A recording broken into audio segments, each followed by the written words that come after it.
Hi there, my name's John Scott and I'm an adventure and travel filmmaker, and welcome to the behind the scenes of my latest film project. It's called Tonic of the Sea, and if you haven't done already, please check out the full film, which is linked in the description.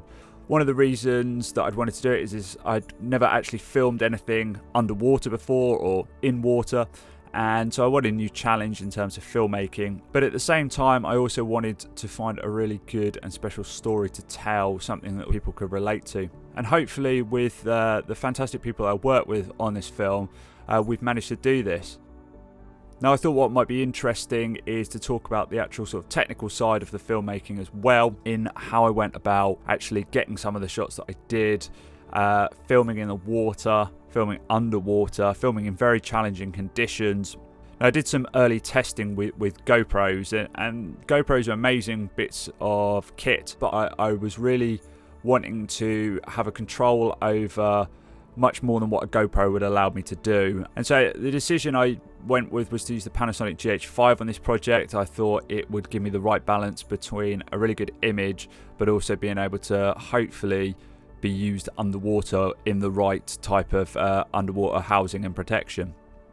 So I reached out to the guys at Wex, who were really helpful and managed to source me a Ewer Marine underwater bag. And I'd had a look at these before, but I'd never actually used one. And what they allow you to do is put the camera in what was essentially a flexible plastic bag, but it's made to very high standards. And a sort of trick that I was told by some diving friends was to use a grey t-shirt because this obviously shows any watermarks very easily. And I submerged it in my bath, had a play around, moved it around, tried to simulate some of the sort of movements that it would be going through when I was filming actually in the sea. Much to my delight, when I took the t-shirt out, it was bone dry. As long as I was prepared and I set my camera up before I went in the water, I was really pleased at the images that I was getting. What I found with the actual housing is that it didn't fog up. They give you little bags similar to like what you get in new shoes and new camera equipment that absorb any water moisture. It's a little hard to change focus because of the plastic that the housing is made from.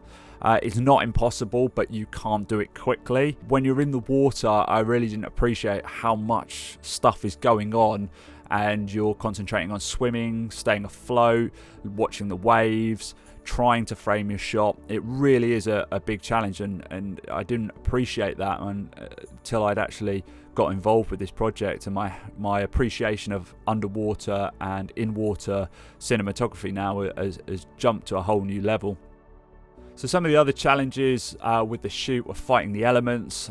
It was thoroughly cold, and I was fortunate enough to be in a wetsuit, but the guys that I was working with, who arguably are used to swimming in the sea every day, and they do it in the middle of winter, but they're still human and they were still getting cold. So there was a real responsibility on my part to make sure that they weren't suffering, that they weren't getting too cold, that we were only staying in for short periods of time, coming out, warming up, making sure everything was okay.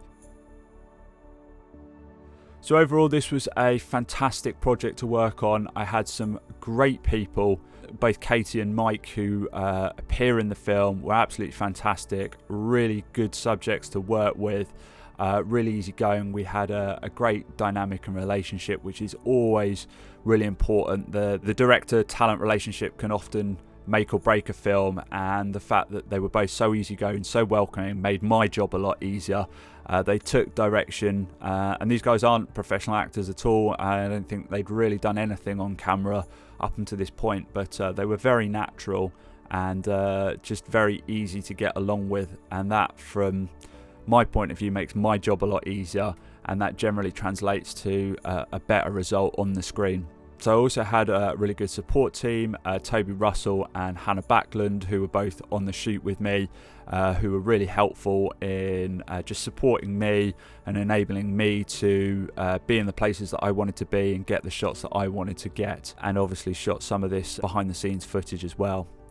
So hopefully that's been interesting. If you've got any questions or want any further information, please drop a question below and I'll do my best to get back to you.